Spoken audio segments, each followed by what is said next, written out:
গল্প ভূতের ঘড়ি। স্থান একটি ছোট্ট গ্রাম, নাম শালিপুর। চরিত্র তন্ময়, একটি ৮ বছরের ছেলে, দাদু আর এক রহস্যময় ঘড়ি। তন্ময় তার দাদুর বাড়িতে গ্রীষ্মের ছুটিতে এসেছিল। বাড়িটা পুরনো হলেও অনেক মজার জায়গা ছিল। তবে দাদু সব সময় একটা কথা বলতেন। তন্ময় ভেবেছিল দাদু মজা করছেন, কিন্তু কৌতূহল তাকে চুপ করে বসতে দিল না। এক রাতে সবাই যখন ঘুমিয়ে পড়েছে, তন্ময় চুপি চুপি ওপরের ঘরে গেল। ঘরটা অন্ধকার, মাকড়সার জাল ঝুলছে। হঠাৎ তার চোখে পড়ল এক পুরনো কাঠের ঘড়ি, বড়, ধুলোময় আর কিছুটা ভাঙা। সে ঘড়ির কাঁটা ছুঁতেই ঠক ঠক ঠক, ঘড়ি থেকে বের হলো ঘন ধোঁয়া।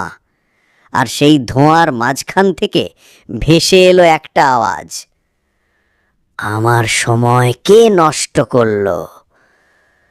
তন্ময় ভয়ে জমে গেল। তখনই ঘোরের মধ্যে থেকে বেরিয়ে এলো এক ধূসর লম্বা ছায়া। ভূতটা বলল, আমি সময়ের রক্ষক। যারা রাত ৯টার পর পড়াশুনো না করে ঘোরে, তাদের সময় আমি নিয়ে নিই।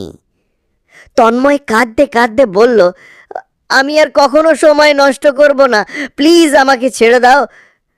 ভূত একটু হেসে বলল, ঠিক আছে, তবে এবার শুধু সাবধান করে দিলাম। ঘড়ি আবার ঠক ঠক ঠক শব্দ করে বন্ধ হয়ে গেল। তন্ময় দৌড়ে নিজের ঘরে চলে এলো। পরদিন সকাল, তন্ময় দাদুর কাছে সব কিছু বলল। দাদু হেসে বলল, তুই শিখেছিস সময়ের দাম বুঝতে। ভূতের ঘড়ি কাজ করেছে। এইভাবে তন্ময় আর কোনোদিন আর সময় নষ্ট করেনি।